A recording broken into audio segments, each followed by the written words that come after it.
What does a purple dragon and a castle have to do with today's video? Well, not a whole lot, except that they're in the same area down here of Amish country. I'm here at the site of Dutch Wonderland amusement park. And I'm wondering if this is a type of Amish amusement park, because I know the Amish do speak Pennsylvania Dutch down here. We're in Lancaster, Pennsylvania, better known as Amish country. And it won't be surprising to see a lot of horse and buggies on some of the other roads around here. But here, it's pretty bustling and busy. But you can also see there's a monorail that goes around the park here. And there's also some coasters in the background. So this park, I think, may be worth visiting in the future. I know my friends Jake and Becky have been here. And I don't think it's a large park, but I think it's kind of charming, unique, has some character, and maybe some interesting rides. This is along the way to our destination, which is in Ronks, Pennsylvania. And if you couldn't already tell, the video has something to do with what I'm wearing here, Pennsy Railroad. So I wanted to stop here. I've driven by here a number of times, and I think maybe later this year, possibly next year, I'm going to add Dutch Wonderland to the list of amusement parks to visit and document on my channel. So with that said, we're going to continue on to our destination, where we're going to be meeting up with a friend who's going to be joining me today. Some snow lingering down here, but another sign you could tell you're in the heart of Amish country is when you find a couple of Adirondack chairs sitting directly in front of a giant Amish statue. Only here in Lancaster, Pennsylvania, will you find something like this. This is actually the Hershey Farm Resort. And it's a pretty modern place. You got a cafe and other things here, but in the parking lot though is this guy. And he's pretty good size. I'm guessing with the beard, that means he's married, right? He's a big fella. And there's actually a plaque here. It says Amos of Zinn's Diner, fiberglass figure of Lancaster County Amish man, greeted visitors to Zinn's Diner in Denver from 1969 until the diner was sold in 2003. Yeah, I'd say it's a good way to get people's attention, whether you're at a diner or here at a resort in Lancaster, Pennsylvania. And there we go. Horse and buggy. I guess that would be a 1 horsepower buggy. And here's the famous red Caboose Motel. Place you could not only dine at, do some train watching at, but you could also stay at overnight in your very own caboose. Friends of mine who've done it, Sparky's been here, RJ, and others, and it's quite a unique experience. I think, from what I heard though, some of them are remodeled, some are not. And if you book early enough, you could kind of get the choice of which one you want. A lot of them are labeled for different railroads, different paint schemes. And up here on the right, I think you could tell which one I would want to get. Yep, that one right there, Conrail, number 37. And if you're into model trains, they got you covered too. Now this is down here in Ronks, or Strasburg as you want to call it. But it's not the only Caboose Motel around. There is one in Catawissa, which is currently for sale. They have a few cabooses on site that you could stay in overnight. I don't know if they're currently open, but I do know the property's for sale. I did do a video on it a few years ago, and it's not too far away from Knoebels. But there's also other places too that have one-off cabooses.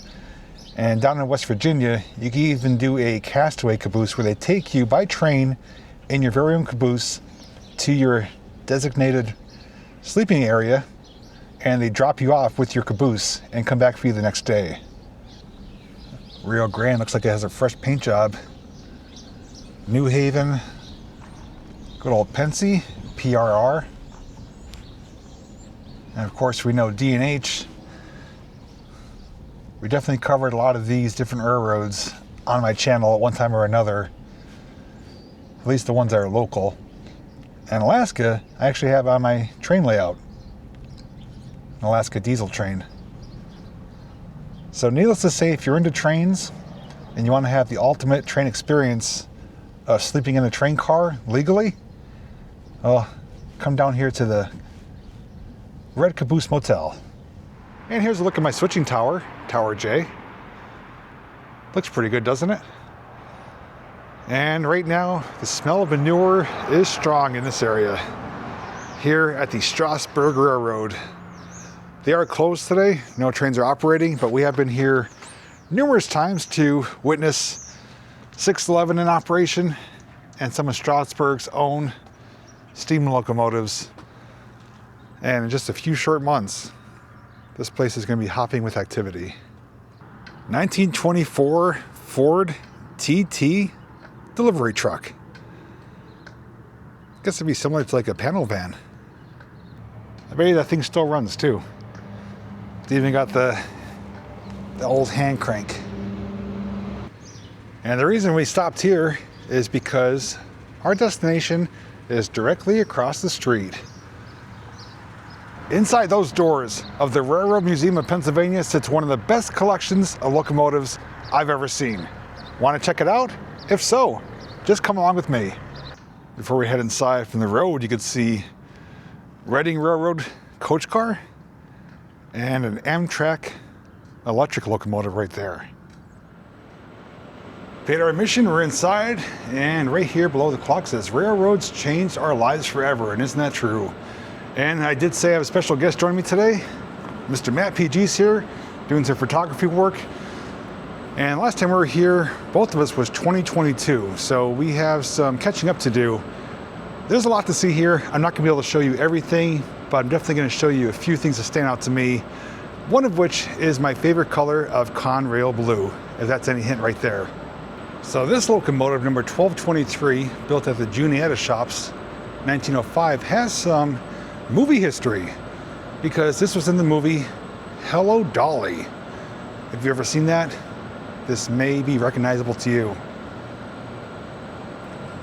Now, no matter which aisle you walk down here, there's always something to see, including some of these old mail baggage cars here. This one's from 1916.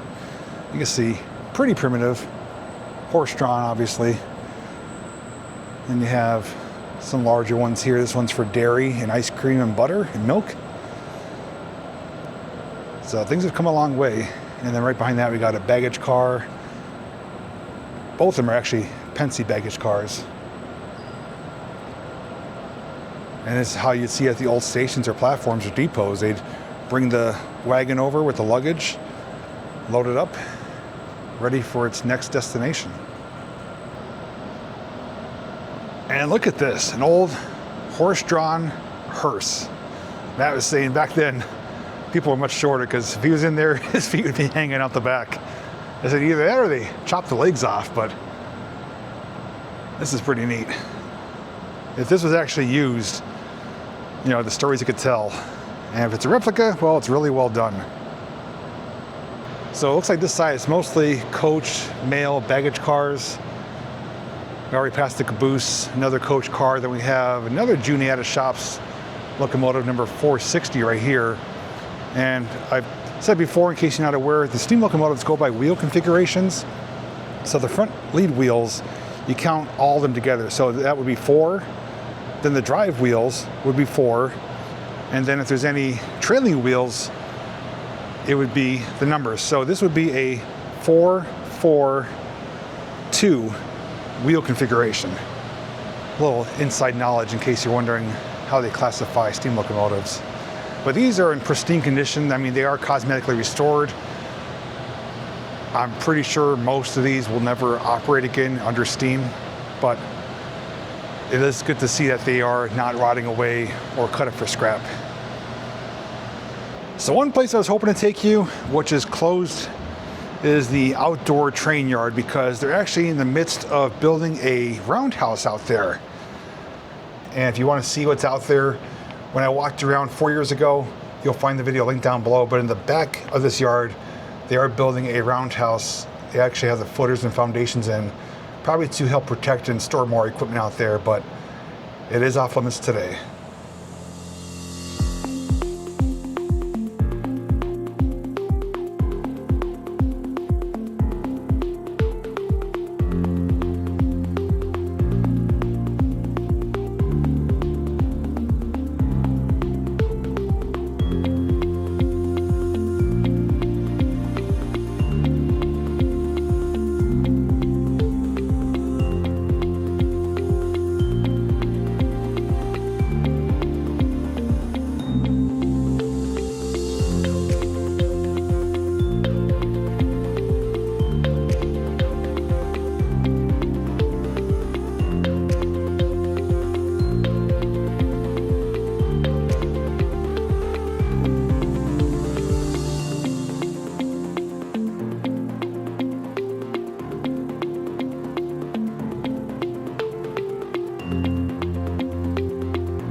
Now we do have some goodies ahead of us here. I'm gonna give you just a sneak peek. No more than that. So we're gonna come back to that. We're gonna head down this way, see what else is down here. This talks about transition from wood to steel, mainly due to crashes and also potential fires as well. You can see the rivets and nails right there. But right here we have number 1187, and the unique thing about this particular locomotive is you can actually see underneath it. And this one was built at the Altoona shops, January 1888.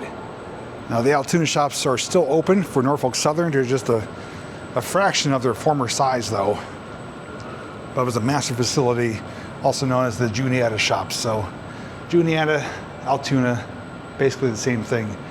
This is almost like an inspection pit though, where you can get down here and check out the undercarriage. So if you ever want to see what's like beneath a locomotive, this is your opportunity to do so.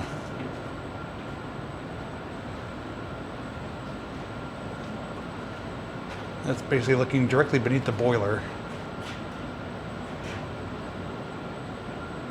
Ash pan would be somewhere right around here. Yep, there it is.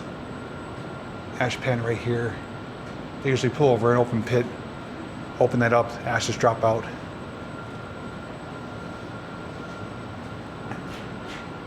Here's the armature linkage for the brakes.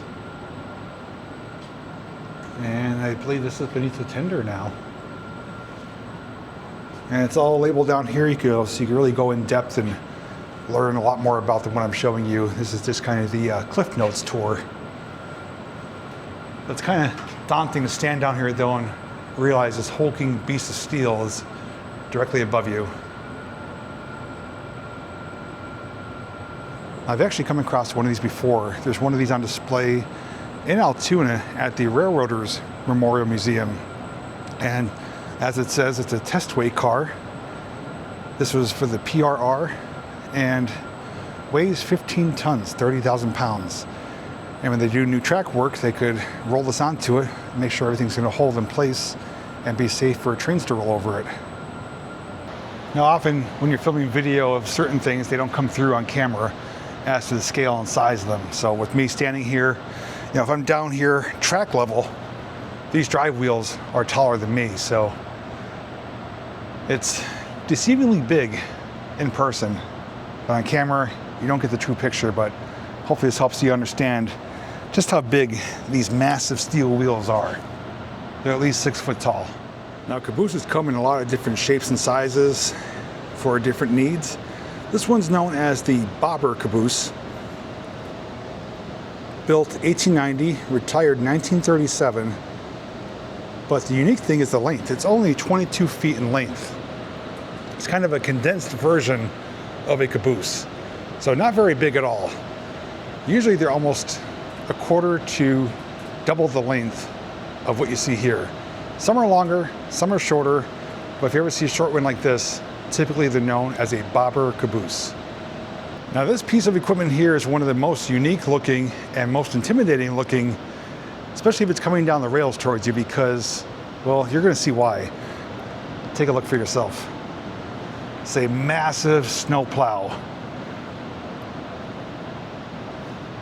Now this is not self-propelled. This would be pushed by a locomotive, and in areas where the snow gets several feet deep and thick, well, this is going to clear it away, and it basically shoots it off away from the rails the way it's designed. So you got this scraper which covers just above the rails, and then it just gets divided and thrown away on both sides.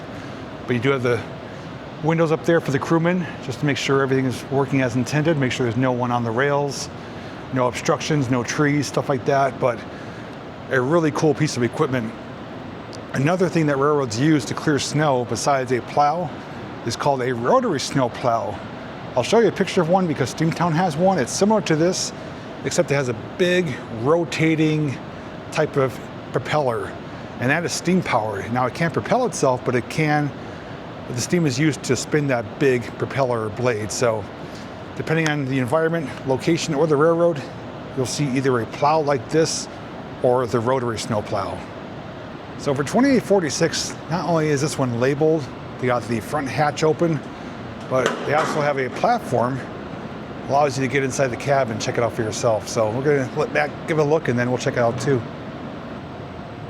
And here is a mock recreation of inside of an F unit, specifically a Reading Company FP7 cab. So information is there, but this is the configuration. Now if you want to know what this locomotive looks like, I will insert a picture, but this is the inside of that locomotive. So you got the engineer's seat right there with the controls, and the conductor could sit over there, and then an extra seat here.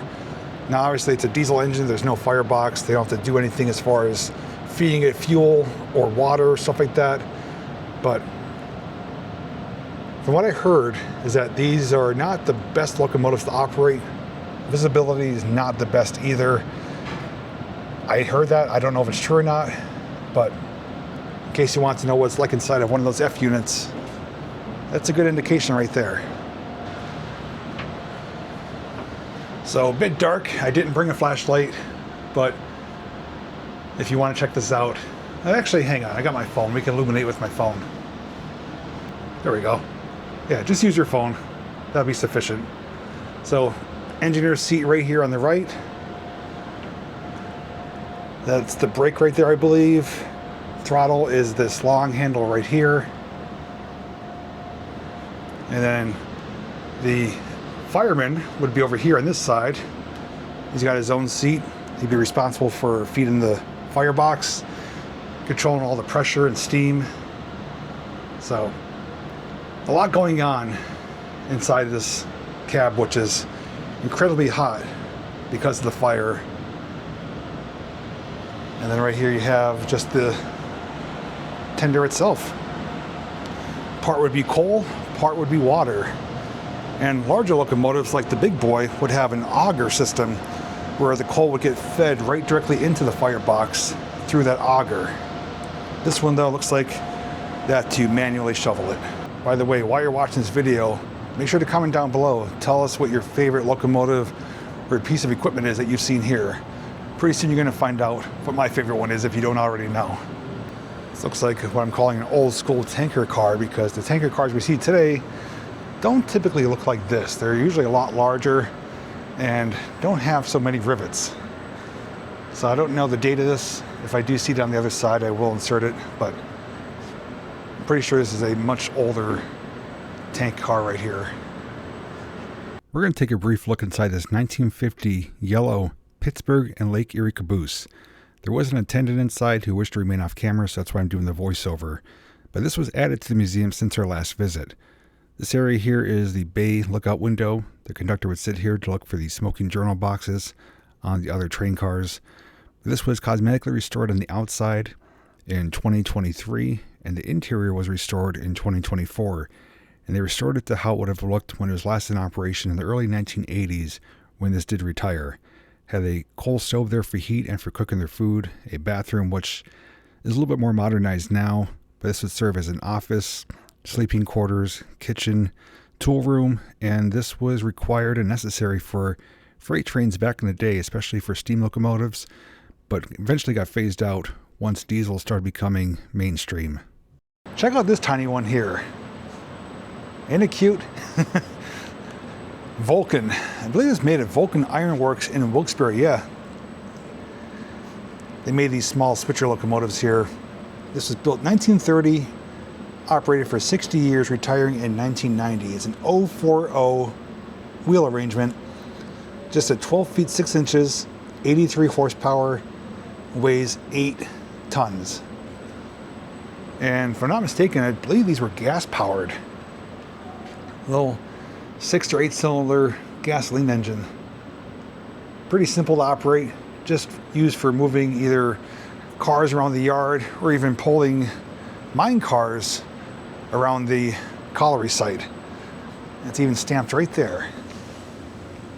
Now those who've been with us down to West Virginia may recognize some of these locomotives because we've seen very similar ones operating at Cass, West Virginia for the Parade of Steam.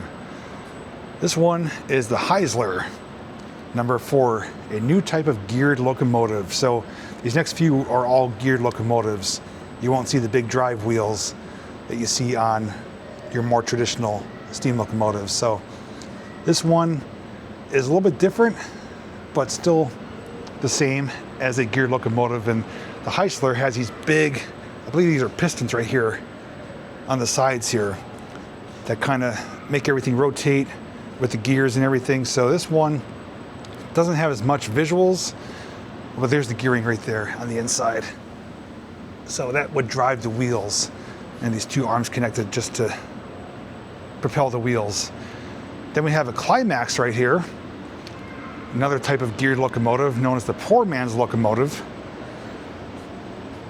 This one dates back all the way to 1913. And these were typically used in the logging industry for climbing steep grades.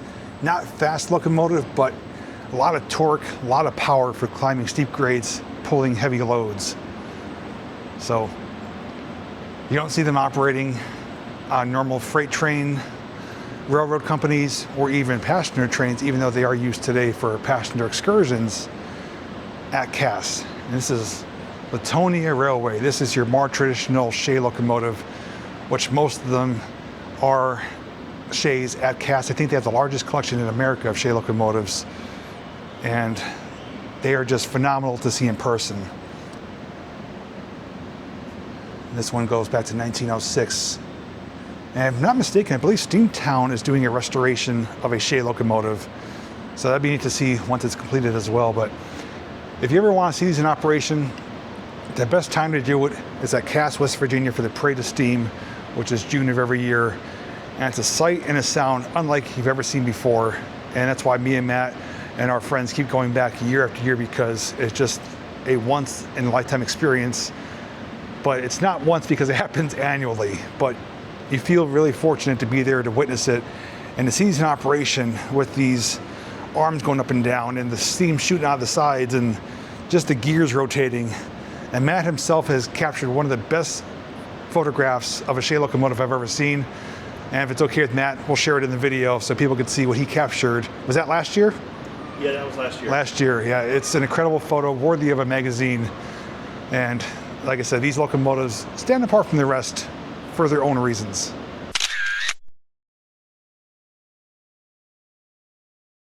The other distinct thing with these Shay locomotives is they're offset. If you notice, the boiler is off to one side. That's because of all the geared mechanisms on this side. So most locomotives, the boiler is dead center. This one is offset just because of all the gearing and mechanisms. They have to take up the space on the engineer side. Aside from shapes and sizes, railroads also have their own colors. And colors have changed over time as well. PRR typically is that burgundy red color, but you also find it in black. Then you have Penn Central in this beautiful mint green. Matt says his favorite color of these here. Really striking, really vibrant. And of course we know Conrail blue, and other locomotives like Lehigh Valley and Alaska have their own color schemes as well. So colors definitely help play a part in identifying what you're looking at, but colors did change for certain pieces of equipment or certain railroads over the time, but traditionally they do have a color that they're known for. And this one right here, like I said, PRR insulated boxcar in that burgundy red. And speaking of PRR, we have a really unique piece of equipment here, number 5690. This is an electric locomotive, similar to a GG1, just much smaller because it was a switcher locomotive, but electric powered. Had the catenary poles up there, and it says this is a new style of switcher. This is built in 1934, retired 1971, and 31 feet in length, 3,000 horsepower, and it's built in Altoona. And I've never seen one of these in operation, but you wouldn't see them on the main lines, typically only working in the yard for switching. And they saved on coal and diesel and only had to provide electricity. Now this one here has me intrigued because, well, it doesn't make a whole lot of sense from what we're seeing, because first glance it looks like a diesel locomotive, but then it has the catenary poles up there for electric wiring, overhead wires. So this is known as a brick. It's a class E44A. Okay, so it is an electric locomotive. It looks like a diesel though. Built in 1963, delivering an amazing 5,000 horsepower. It was retired in 1991. So yeah, overhead wire power, fully electric, but it does look like a diesel locomotive. But I was looking in the cabs here, or the doors, and I'm like, it looks pretty empty in there. You don't see the big diesel engine you normally see. So they had electric locomotives that resembled diesels, but the length of this though, man, that is long. Since we're talking about electric, we're going to talk about probably the best of them all, or at least the most synonymous, the GG1. We've seen quite a few of these over the years. I don't know if Amtrak still has one at the Harrisburg station, but they had one there. There's also one at the Railroaders Memorial Museum, and there's also ones up in New York, which are not abandoned, but they're in an abandoned state of condition. They are owned by a museum, but they're sitting off the road in the woods with potential to get restored, but as of my understanding, that hasn't happened yet. This one is fully restored, cosmetically at least, and I can only imagine what this would be like running down the rails. It's dual cab, so it doesn't matter which part of the train it's on, they don't have to turn the locomotive around, so it eliminates the need for a turntable. So if they hook up from one end to the other, they have controls on both ends. And it's fully electric, and there's large magnets inside and big powerful electric motors. It is a thing of beauty. Really streamlined as well. The big sweeping nose, it's almost like a speeding bullet. It says the most successful electric locomotive ever built. This was built in 1943 and retired in 1980. 79 feet in length.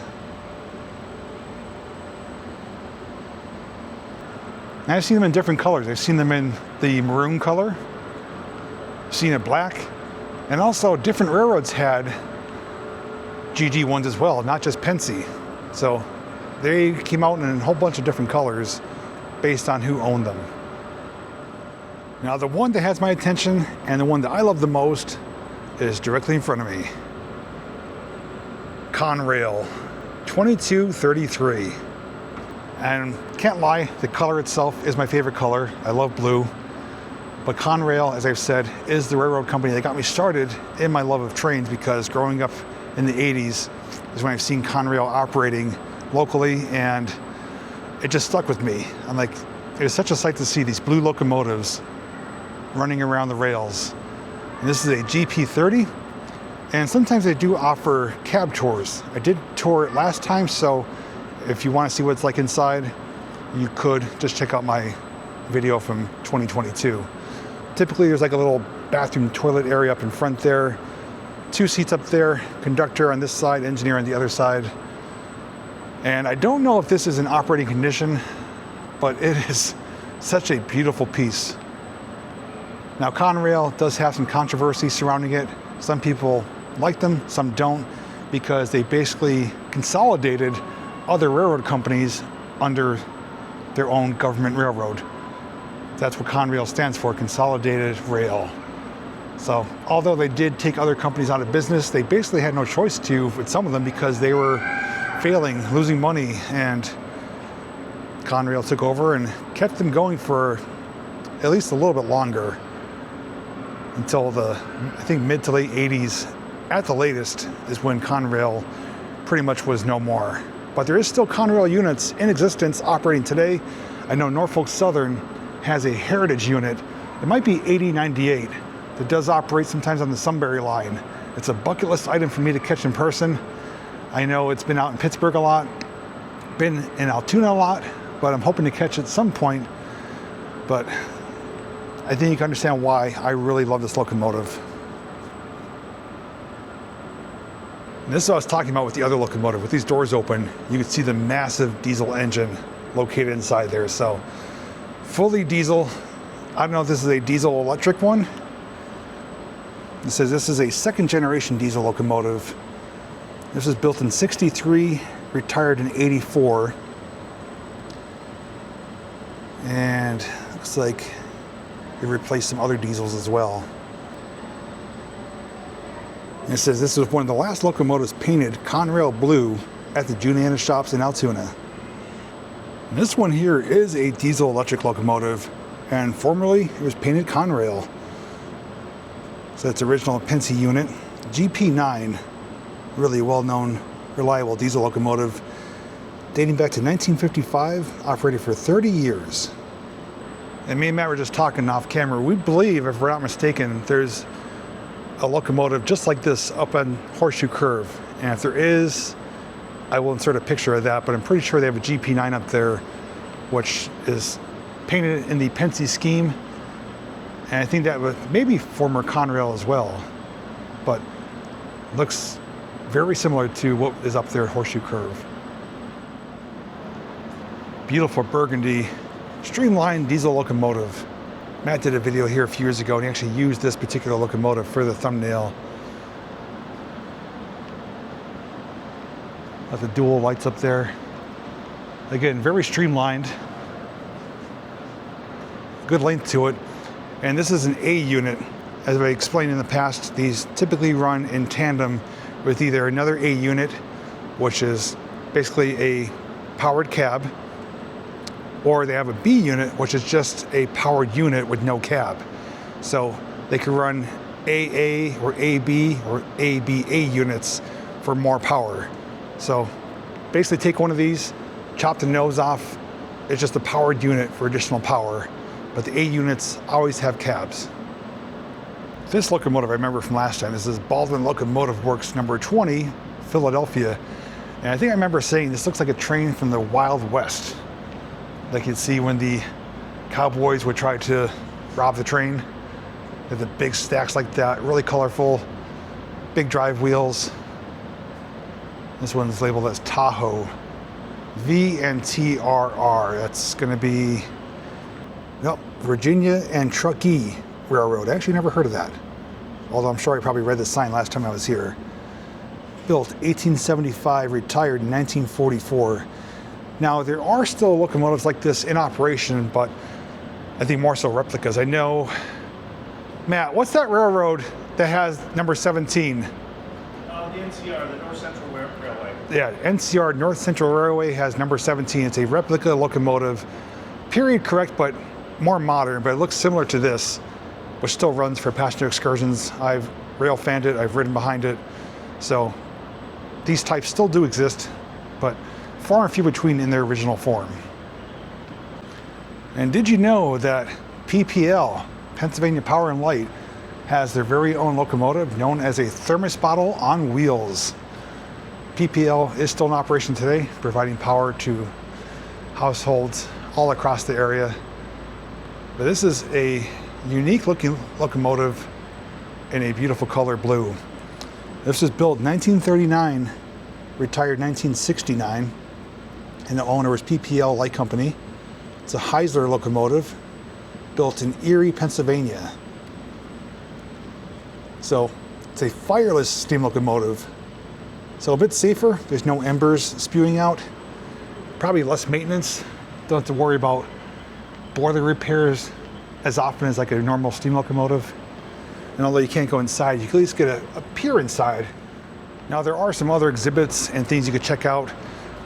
I think we've seen all the trains we want to see, but we do want to show you one other area up here, which is type of a small town area. They have some stores, windows, displays, and also a model train display down the other end.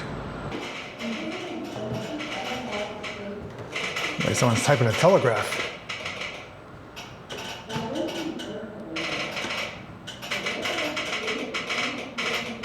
You know, I thought that was a sound effect. That's the actual mechanism moving right there. If you're in need of a corn broom, Good Store has it right here. Got a plethora of them. Also some apples, some pickles. It says lift up. There they are. Nails, apples. It's your little privately owned general store lanterns back there, some alcohol, canned food, even some shoes and shoe repair, some old-style lodging at the Ennis Hotel and Bar. Looks like they have a little saloon inside. Get a cold, frosty beverage after a long day on the railroad. And you have a place to rest your head at night too. And even if you want to get a picture taken, photography studio. They never smile in those old-time photos. Don't know why. And here's a recreation of a single-family home. It says lift up. Yeah. It says a typical railroader earned enough to purchase his first home. So if you want to read that. And then inside, rather lavish. Got some biscuits and tea down there. Fancy furniture.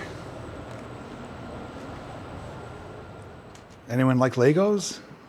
They actually have a full Lego train layout here.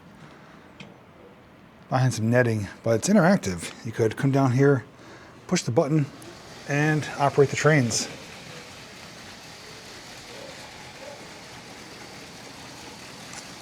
And if you look closely, here's some Easter eggs here on the layout. I do see some Ghostbusters, Scooby-Doo and Shaggy, Incredible Hulk. Oh, got power. And that's full speed.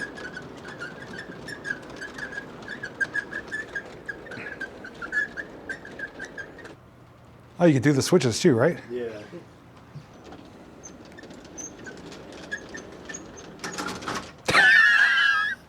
We didn't clear the switches.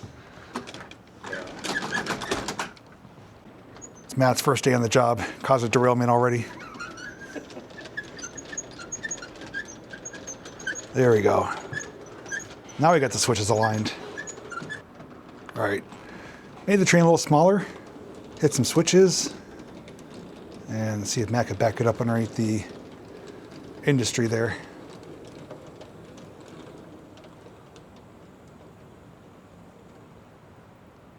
All right, I guess you could keep your job.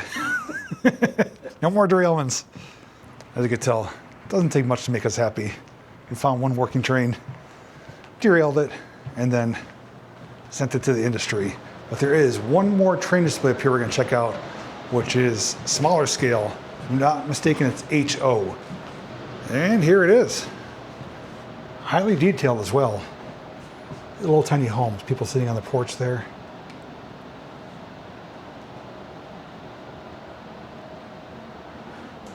These are the type of displays that you could spend hours looking at every minute detail.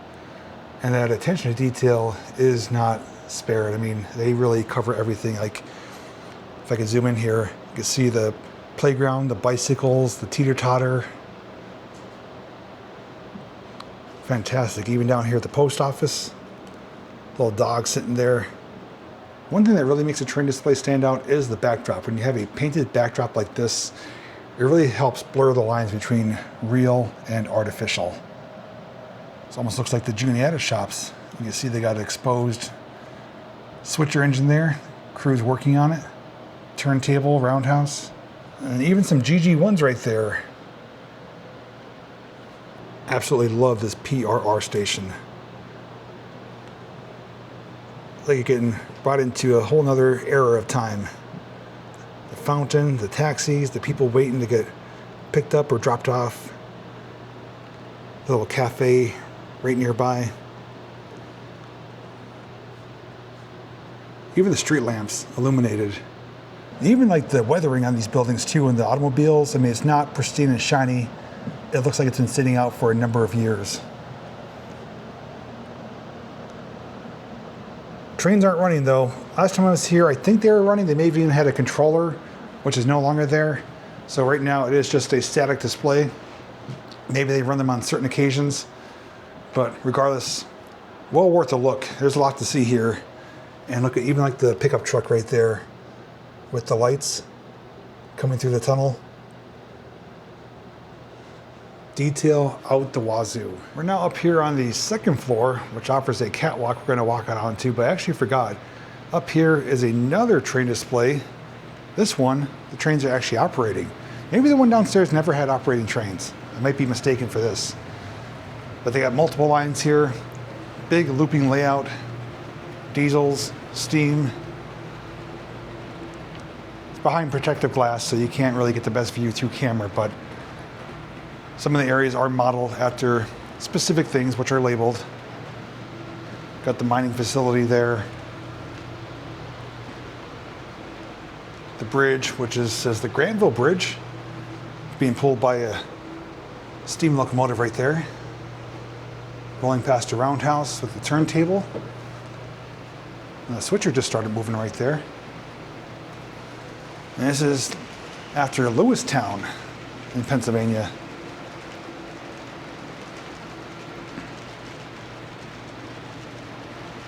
Nice little yard area, some 3D printing out there, the background, the backdrop.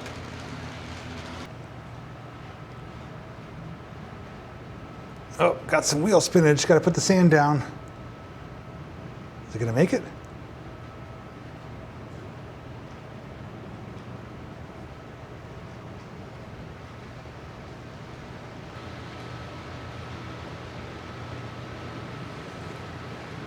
Yeah, there it goes.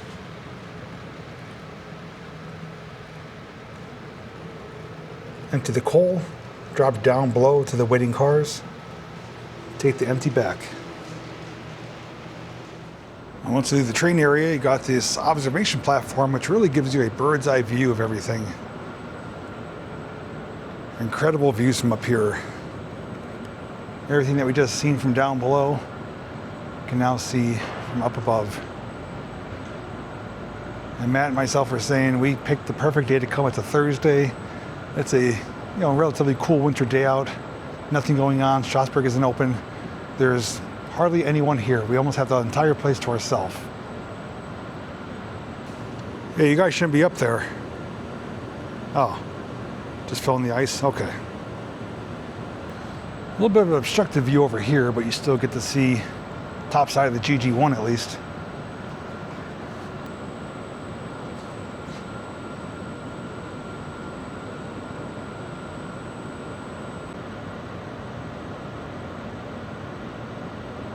Well, a few hours later, we're back outside, and needless to say, I was well overdue for a visit here.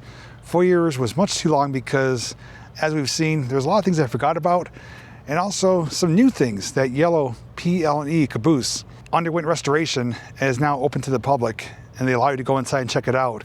So that was added after my last visit here, and knowing that they're building an outdoor roundhouse section, which is expected to be completed at the end of this year, that's going to be open to the public as well as the rest of the yard area. So there's a lot we couldn't see today, but a lot more to look forward to in the future. I know Matt was taking pictures the entire time. I saw some of them he was taking. He got some incredible ones. So if I'm able to, I will share a few of them within my photo montage, crediting Matt for them. Otherwise, highly encourage you to come here for yourself. Check it out. You got Strasburg right there, the museum right here. You got trains you could derail. You got trains you could watch. You got trains you could photograph and learn a lot more about, whether it be diesel, steam, or electric. They have it all here. Like I said, one of the best collection of locomotives I've ever seen, housed right here at the Railroad Museum of Pennsylvania. Thanks so much for watching. Thanks to Matt for coming along. And until next time, I'll see you in the next video.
Bye.